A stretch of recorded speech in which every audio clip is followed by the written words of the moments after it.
یمن میں جو کنگ ہوتے تھے ان کو تبا کہا جاتا تھا، اور جو اس زمانے کا سب سے پہلا کنگ تھا اس کو تبا اول کہتے تھے۔ تبا اول بہت بڑا بادشاہ تھا، مسلمان تو تھا نہیں، ایمان تو لایا نہیں تھا، مگر تبا اول کا پلان یہ تھا کہ اس نے ایک بہت بڑا لشکر بنایا۔ اچھا، اس لشکر میں اس نے پلان یہ کیا کہ اس کے پاس 1,13,000 پیدل چلنے والے تھے اور 1,30,000 کے قریب گھوڑا چلانے والے، گھڑ سوار، horse rider. Try to imagine کتنا بڑا اس کا جلوس تھا، کتنا بڑا لشکر تھا۔ وہ اپنے پورے لشکر کو لے کر اس نے پوری دنیا کو ٹریول کرنے کا پلان کیا۔ اچھا، وہ جس شہر میں جاتا سارے شہر کے لوگ باہر آ جاتے، ڈر بھی جاتے، روب میں بھی آ جاتے کہ اتنا بڑا جلوس لے کر ہی آیا ہے، اس کا استقبال بھی کرتے، اور ہر شہر سے وہ 10 اسکالرز، ان کے 10 علماء اپنے ساتھ لے جاتا۔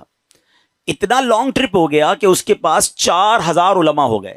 اب انڈرسٹینڈ کریں کہ کتنے شہروں میں وہ گیا ہوگا، 4,000 علماء جمع ہو گئے۔ اب وہ ٹریول کرتے کرتے کرتے مکہ پاک پہنچا۔ اچھا، مکے جب وہ انٹر ہوا تو مکے کے لوگوں نے کوئی اس کو رسپیکٹ نہیں دی، کوئی اس کا استقبال نہیں کیا، اور کوئی جناب اس کا کوئی روب بھی نہیں پڑا۔ تو اس نے اپنے وزیروں کو بلایا کہ یہ کیسے لوگ ہیں، یہ شہر کیسا شہر ہے، نوبڈی کوئی استقبال بھی نہیں ہوا، کوئی ہمارا روب بھی نہیں ہے، کوئی دبدبہ بھی نہیں ہے، ٹیک کیئر بھی نہیں کیا انہوں نے ہمیں۔ تو اس کے وزیروں نے بتایا کہ بات یہ ہے کہ یہ مکے والے جو ہے نا، ان کے پاس ایک بہت کمال کی عمارت ہے جس کو یہ کعبہ کہتے ہیں، اور یہ کعبے کا طواف کرتے ہیں۔ کعبے میں انہوں نے بت رکھے ہوئے ہیں۔ آپ کو یاد ہوگا کہ نبی پاک کی آمد سے پہلے کعبے میں تو بت تھے، تو یہ کعبے کی رسپیکٹ کرتے ہیں، باقی کسی کو گھاس واس نہیں ڈالتے۔ تو بڑا کر رو فر والا کنگ تھا، اتنا بڑا لشکر تھا، اس نے کہتا اچھا ایسی بات ہے تو میں کعبے کو ہی گرا دیتا ہوں، کعبہ ہی ڈیمولش ہو جائے گا تو یہ کس کا طواف کریں گے، پھر یہ سب میرے پاس آ جائیں گے۔ تو اس نے ابھی پلاننگ کی، صرف سوچا، رات اس کے سر میں سیویئر پین شروع ہو گیا، خطرناک قسم کا درد سر۔ اس کی آنکھوں سے، اس کے کان سے اور اس کے ناک سے پانی نکلنے لگا، اور وہ اتنا بدبودار پانی تھا کہ کوئی قریب بھی نہ بیٹھ سکے، اتنا پریشان۔ اچھا، لشکر میں ڈاکٹر بھی تھے، ڈاکٹر بلائے گئے، طبیب آئے، بڑے بڑے علاج کیے، کوئی فرق نہ پڑے، 2-3 دن نکل گئے، تکلیف ختم ہی نہ ہو۔ تو ایک جو ڈاکٹر تھا، جو سب سے بڑا ڈاکٹر تھا، اس نے کہا دیکھیں یہ معاملہ جو ہے نا، مجھے آپ کی بیماری کا نہیں لگ رہا، یہ کوئی آسمانی معاملہ ہے، آپ کسی عالم سے پوچھیے۔ تو انہوں نے اپنے لشکر میں جو سب سے بڑے عالم تھے ان کو بلایا کہ آپ چیک کریں معاملہ کیا ہے۔ تو انہوں نے کہا یہ بتاؤ کہ تم نے کوئی غلط خیال تو نہیں کیا اس شہر کے بارے میں، یہاں کے رہنے والوں کے بارے میں؟ اس نے کہا ہاں، میں نے تو پلان کیا تھا کہ کعبہ گرا دوں گا، یہاں کے مردوں کو قتل کر دوں گا، عورتوں اور بچوں کو قیدی بنا لوں گا۔ تو ان عالم دین نے کہا کہ نہیں، تم نے غلط کیا، تمہیں نہیں پتا کہ یہ کعبہ کیا ہے، اس کا مالک وہ خالق ہے، وہ مالک ہے کہ اگر اس کے بارے میں، کعبے کے بارے میں نیگیٹو سوچو گے تو برباد ہو جاؤ گے، فوراً توبہ کر لو ورنہ تم خود ہی برباد ہو جاؤ گے۔ کہا اچھا ایسی بات ہے۔ تبا نے توبہ کر لی، جیسے ہی توبہ کی تو اس کا سارا درد ختم ہو گیا، وہ فریش ہو گیا، اس کی طبیعت ٹھیک ہو گئی۔ تو اب اس نے دین ابراہیمی اختیار کر لیا، اللہ پر ایمان لایا، اور اس زمانے میں حضرت ابراہیم کا دین چل رہا تھا، ابھی نبی پاک تو آئے نہیں تھے، اس نے دین ابراہیمی ایکسیپٹ کیا اور اس نے اللہ پر ایمان لے آیا۔ اچھا، اب وہاں سے پھر لشکر آگے چلا، اور چلتے چلتے چلتے ایک ایسی بستی میں پہنچا جہاں کھجور کے درخت تھے، بڑی خوشگوار وادی تھی، اور وہاں انہوں نے پڑاؤ ڈالا۔ اچھا، اس لشکر میں جو علماء تھے انہوں نے اپنی کتابیں نکالی، ان کے پاس آسمانی کتابیں تھیں، وہ پڑھتے گئے اور کہنے لگے یہ تو وہی جگہ ہے جہاں ہماری کتابیں بتاتی ہیں جہاں اللہ کے آخری نبی ہجرت کر کے آئیں گے۔ یعنی اس کا مطلب وہ ڈھونڈتے ڈھونڈتے آج کے مدینے میں پہنچ گئے تھے، جس کو آج ہم مدینہ کہتے ہیں نا، یہ وہاں پہنچ گئے تھے۔ تو 400 علماء نے کہا کہ بھائی ہم تو یہ جگہ چھوڑ کے نہیں جائیں گے، پتہ نہیں کب نبی پاک آ جائیں، اب ہم نے یہیں ٹھہرنا ہے، اگر تبا رہنے دے گا تو ٹھیک ہے، بے شک ہماری بوٹی بوٹی کر دے، ہم نے یہ شہر چھوڑ کے نہیں جانا۔ اطلاع تبا کو بھی مل گئی، تبا نے بلایا علماء کو کہ کیا مسئلہ ہے؟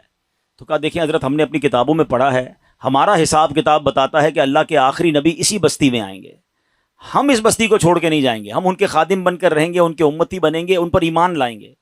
اچھا، تبا بھی 2-4 دن پہلے ہی یا کچھ دنوں پہلے ہی مکے کی تعظیم سمجھ چکا تھا، اللہ پر ایمان لا چکا تھا، تو اس نے کہا اچھا ایسی بات ہے تو میں بھی رک جاتا ہوں۔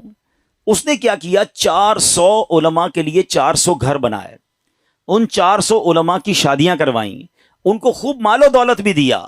1 سال تبا خود بھی وہیں رہا، 1 سال کے بعد دیکھا کہ نبی پاک تو نہیں آئے، تو اب طبا نے ایک کمال کا خط لکھا. سنیے گا پیارے اسلامی بھائیو، یہ دنیا کا انوکھا خط ہے کہ اس کے لیے لکھا جا رہا ہے جو بھی دنیا میں آئے نہیں ہیں.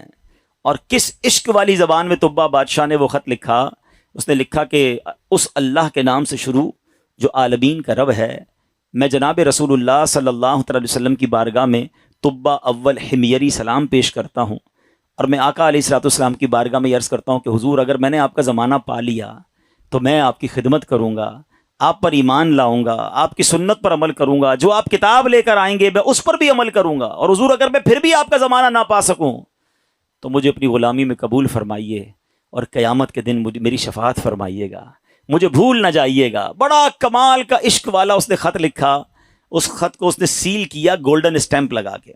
اچھا، ایک اور مکان بنایا اس نے، اور جو اس وقت کے سب سے بڑے عالم تھے ان کو وہ لیٹر بھی دیا، اور کہا جب آپ نبی پاک سے اگر آپ کی ملاقات ہو جائے نا تو میرا خط انہیں دیجیے گا، یہ مکان بھی انہیں گفٹ کر دیجیے گا، اور اگر نہ ہو تو آپ اپنے بچے کو کہیے گا، آپ کا انتقال ہونے لگے تو اس کو یہ لیٹر دیجیے گا، اس کو کہیے گا وہ اپنی اولاد کو دے، تاکہ کسی طرح یہ خط جناب آخری نبی صلی اللہ تعالی علیہ وسلم تک پہنچ جائے. یہ کیسا عشق ہے. اب ذرا سنیے گا. طبا اول حمیری کا بعد میں وہ مدینے سے آگے گیا اور جا کے اس کا انتقال ہو گیا. آفٹر 1000 years، 1000 سال بعد 12 ربیع الاول والے دن مکہ مکرمہ میں نبی پاک کی ولادت ہوتی ہے، آقا کی تشریف آوری ہوتی ہے. نبی پاک 53 سال مکے میں گزارتے ہیں، اور اس دوران حضرت مصعب بن عمیر صحابی رسول ہیں، ان کو پیارے آقا مدینے بھیجتے ہیں کہ وہاں جا کے اسلام کی دعوت دو. مدینے میں تو فوراً اسلام پھیلنا شروع ہو گیا. علماء کہتے ہیں جو اتنی تیزی سے اسلام مدینے میں پھیلا نا، اس کی بڑی وجہ یہ تھی جو یہ انصار صحابہ تھے نا. مدینے والوں کو کیا کہتے ہیں؟ انصار. مکے والوں کو کیا کہتے ہیں؟ مہاجرین. تو جو انصار تھے نا، یہ سارے انہی 400 علماء کی اولاد میں سے تھے. They were waiting from last 1000 years for رسول پاک علیہ الصلوۃ والسلام. یہ تو 1000 سال سے انتظار کر رہے تھے. جیسے ہی حضرت مصعب بن عمیر پہنچے، دیگر مبلغین پہنچے، اللہ کے رسول کی باتیں بتائیں، اسلام کی باتیں بتائیں، دھڑا دھڑ لوگ اسلام قبول کرنے لگ گئے. اچھا، اب قبیلے کے لوگ بیٹھے کہ آخری نبی تو آ گئے ہیں مکے میں، ہمارے پاس ایک لیٹر ہے، اب وہ پہنچانا ہے انہیں.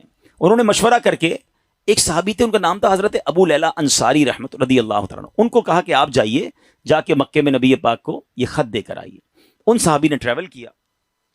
جب وہ ٹریول کر کے جانے لگے تو ان کو کسی نے بتایا کہ نبی پاک مکے سے پہلے ایک وادی میں بیٹھے ہیں، صحابہ کرام کے ساتھ جلوہ فرما ہے. اچھا، انہوں نے نبی پاک کو نہیں دیکھا، نبی پاک نے انہیں نہیں دیکھا. سوشل میڈیا کا زمانہ تو تھا نہیں نا کہ کسی طریقے سے دیکھ لیتے. اچھا، یہ گئے اس دربار میں، جیسے ہی داخل ہوئے کمرے میں، نبی پاک صحابہ کے ساتھ بیٹھے ہیں، وہ کمرے میں داخل ہوئے، پیارے آقا فرماتے انتا ابو لیلہ، تم ابو لیلہ ہو. وہ شاکڈ ہو گئے کہ میرا نام کیسے ان کو پتہ چل گیا. کہ جی یا رسول اللہ، میرا نام ہی ابو لیلہ ہے. فرمایا تمہارے پاس میری ایک امانت ہوگی، مجھے وہ خط دے دو. ایک بار اور حیران ہو گئے کہ رسول اللہ صلی اللہ علیہ وسلم کو نے بتایا نہیں، پہلے ہی ان کو پتا ہے. نبی پاک نے وہ خط لیا، سیدنا ابو بکر صدیق کو وہ خط دیا اور کہا ہے ابو بکر پڑھو. اب بھرے دربار میں وہ عشق والا خط پڑھا گیا. طبا اول حمیری کا وہ عشق کی جو لیٹر تھا وہ پڑھ کر سنایا گیا کہ حضور میں آپ کا امتی، میں آپ کا غلام، مجھے قیامت کے دن بھولیے گا نہیں. اگر آپ کا زمانہ پایا تو آپ کی خدمت کروں گا، زمانہ نہ پا سکا تو پھر بھی میں آپ کا غلام ہوں. اللہ اکبر. نبی پاک نے جب خط سنا نا تو پتہ کیا فرمایا؟ مرحباً اخ الصالح، مرحباً اخ الصالح، میرے نیک بھائی کو مرحبا ہو، نیک بھائی کو مرحبا ہو. پیارے آقا علیہ الصلوۃ والسلام نے اس بادشاہ کو نیک بھائی کہہ کر پکارا. اچھا، اب ابو لیلہ انصاری تو حیران پریشان، نبی پاک پر کلمہ پڑھا، مسلمان ہوئے کہ ان کو مجھ سے پہلے پتا ہے کہ یہ میرے دل میں کیا ہے اور میں کیا لے کر آیا ہوں. واپس گئے، اپنے شہر والوں کو بتایا کہ بھائی میں تو ان سے مل کر آیا ہوں جو تو غیب کی خبریں دیتے ہیں. اچھا، بہرحال اب نبی پاک نے مکے سے مدینے سفر اختیار کیا. اچھا، مدینے والوں کو انتظار تو بڑا تھا کہ پیارے آقا مدینے آئیں گے. اچھا، نارملی 7 days کا ٹریول ہوتا تھا. اگر مکے سے کوئی اونٹوں پر یا گھوڑوں پر نکلتا تھا نا، it's take almost 7 days to travel. اب آج کل تو ہم 4 گھنٹے میں پہنچ جاتے ہیں، بڑے اچھے روڈ بن گئے. اب نبی پاک جب روانہ ہوئے تو وہ نیوز مل گئی مدینے والوں کو. لیکن آپ کو پتا ہے کہ وہ ہجرت کا سفر اب نارمل سفر تھا، نارمل سفر نہیں تھا. بڑے پرابلمز تھے، بڑے ہرڈلز تھے. 3 دن 3 راتیں تو نبی پاک کو غار ثور میں رہنا پڑا. راستے میں مکے کے لوگ انٹرسیپٹ کرنے پہنچے ہوئے تھے. تو اب مدینے والے سمجھ رہے تھے کہ 7ویں دن نبی پاک آ جائیں گے. وہ ڈیلی مدینے کے گیٹ پہ جا کے کھڑے ہو جاتے کہ نبی پاک آ جائیں گے. صبح جاتے، ویٹ کرتے، دوپہر ہوتی تو واپس آ جاتے. اگلے دن پھر صبح جا کے کھڑے ہو جاتے. روز استقبال کی تیاریاں ہیں. اچھا آپ کو معلوم ہے نبی پاک علیہ السلام کس دن مدینے میں داخل ہوئے؟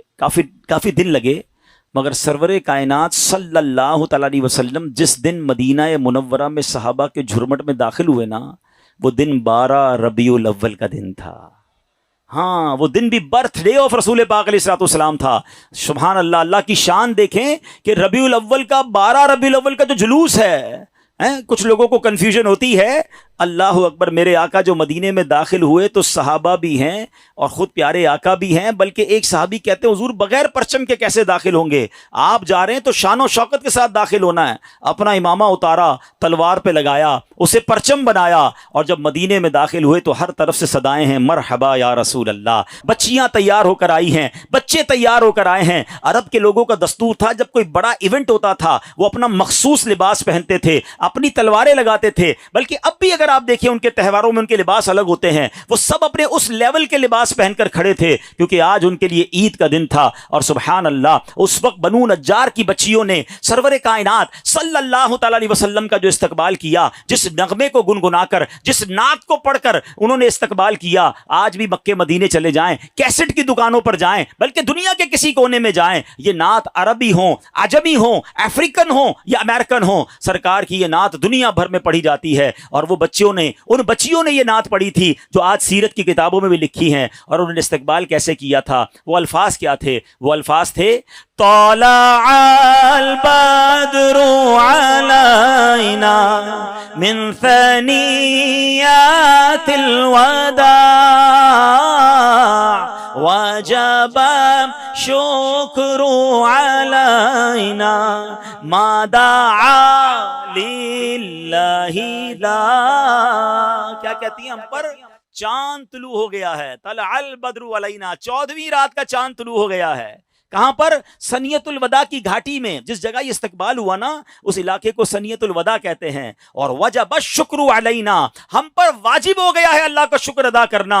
ما دعا للہ دعا، جب تک لوگ اللہ کے لیے دعوت دیتے رہیں گے، یعنی قیامت تک ہم پر اب یہ شکر اللہ کا واجب ہو گیا کہ نبی پاک ہمارے مدینے آ گئے ہیں۔